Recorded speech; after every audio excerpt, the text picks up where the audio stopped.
جو آدمی دنیا سے چلا جاتا ہے پھر وہ واپس نہیں آتا. تو یہ جو سورہ القدر ہے اس میں اللہ نے فرمایا ہے کہ تنزل الروح. اب وہ روح وہ کون سی روح ہے انسان میں اگر انسانی روح نہیں ہے تو؟ جس سے بھائی بے شک جو ہے بعض مفسرین اس طرح کی غلط فہمی پھیلانے کی کوشش کرتے ہیں جو کہ مناسب نہیں ہے، اور خاص طور پر جب یہ بات جو ہے واضح دلائل کی روشنی میں ثابت ہوتی ہے، جیسے سورۃ القدر کے اندر جو بتایا گیا کہ تنزل الملائکۃ والروح فیہا بإذن ربہم من کل امر. تو اللہ تعالیٰ نے اس بات کی وضاحت کر دی کہ فرشتے اور روح جو ہے اتر کے آتے ہیں، اور اس کے بعد اللہ تعالیٰ کی طرف سے ہر قسم کے فیصلے کا معاملہ لے کے آتے ہیں. اور اگر ہم یہاں موصوف کے سوچنے کے مطابق یہ مان لیں کہ اس سے مراد روح ہے، تو وہ کون سی روح ہے، کس کی روح ہے؟ دنیا میں تو کئی کروڑوں کی تعداد میں لوگ جا چکے، یہاں اس سے مراد کون سی روح ہے؟ اور وہ روح آ کر لوگوں کے کون سے فیصلے کرے گی، یا اللہ تعالیٰ کے فیصلے جو ہوتے ہیں تقدیر قسمت سنوارنے کے، تو وہ روح آ کر کس کے فیصلے سنوارے گی؟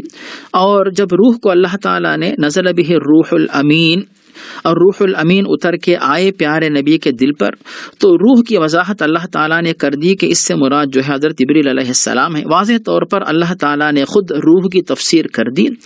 تو جو لیلۃ القدر میں اللہ تعالیٰ کی رحمت کے خصوصی فرشتے نازل ہوتے ہیں، اور ان تمام فرشتوں میں افضلیت اور فوقیت رکھنے والے جو فرشتے ہیں جبریل علیہ السلام، ان کو اللہ تعالیٰ نے روح کے لقب سے یاد کر کے یہاں پہ ذکر فرمایا. یہاں اس روح سے مراد جو ہے فرشتوں کے اندر افضل فرشتے جو جبریل علیہ السلام ہیں وہ یا اس سے مراد ہے. اس سے مراد کسی کی روح نہیں ہے. اور ویسے روح آئے گی تو کرے گی کیا؟ جب اسے برزخ میں رکھا گیا تو دنیا میں آ کے کیا کرنا ہے؟ اس کے بستر پہ کوئی اور سویا ہوگا، اگر اس کی بیوی بیوہ ہو چکی ہے کسی اور سے اس نے نکاح کیا ہوگا تو کیا دیکھنے کے لیے وہ آئے گا؟ مثال کے طور پر تو مطلب یہ کہ اس کے آنے کی کوئی وجہ نہیں ہے اور ضرورت نہیں ہے. اور اگر وہ نیک روح ہے تو اسے جنت میں آرام ملتا ہوگا، یعنی جنت کی جو ہوا، جنت کا بستر، تو جنت کی خوشبو آتی رہے گی، تو وہاں سے آنے کو تو پسند کرے گا ہی نہیں. اور اگر وہ بری یعنی برے شخص کی روح ہے تو اس کو تو اللہ تعالیٰ نے برزخ میں قید خانے میں رکھا ہوگا، اور دنیا کے قید خانے سے بھاگنا تو مشکل ہے، تو پھر اللہ تعالیٰ نے جس کو قید خانے میں رکھا ہے وہاں سے بھاگ کر دنیا میں کیسے آئے گا؟ تو مطلب یہ ہوا کہ یہ جو باتیں ہیں جو کسی کی انسان کی روح کا واپس آنا دنیا میں، یہ ایک تو قرآن و حدیث کے بھی خلاف ہے اور انسان کی عقل کے بھی خلاف ہے. اسی لیے ایسی باتوں سے آپ جو ہے ایسی باتوں سے اپنے آپ کو جو ہے بچا کے رکھیں. اور جو تفسیر حقیقی تفسیر ہے وہ ہے روح سے مراد وہاں پر فرشتوں کے ساتھ ساتھ تمام فرشتوں میں افضل جبریل علیہ السلام و لیلۃ القدر میں آتے ہیں، اور جو نیک بندے ان کے حق میں دعائیں کرتے ہیں، اور اللہ تعالیٰ جن کی تقدیروں کو سنوارنے کا حکم دیتا ہے تو ان کی تقدیروں کو جو ہے وہ سنوار کے دنیا یعنی زمین سے واپس اللہ کی طرف جاتے ہیں. جی صاحب بھائی جزاک اللہ خیرن.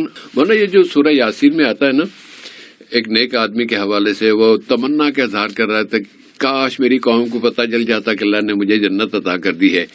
تو اللہ تعالیٰ اگر روح کو ہر رمضان کے مہینے میں ایک دفعہ بھیجتا ہے تو پھر وہ کہہ دیتا کہ ابھی تمنا نہ کرو، تم جب جاؤ گے نا اور اگلے رمضان میں بھیج دو تو تمہاری قوم کو جا کے تم بتا دینا. تو روح وہاں پر پھر تو یہ قرآن آپس میں ٹکرا گیا نا. تو اس طرح وہ تنزل الملائکۃ والروح، وہاں کے روح کا ترجمہ اگر اس طرح کیا جائے جس طرح کے کوئی صاحب سمجھے ہیں تو پھر تو قرآن کے آپس میں ہی آیتیں ٹکرا جائیں گی. تو اور قرآن کی آیتیں کبھی ایک دوسرے سے ٹکراتی نہیں ہیں.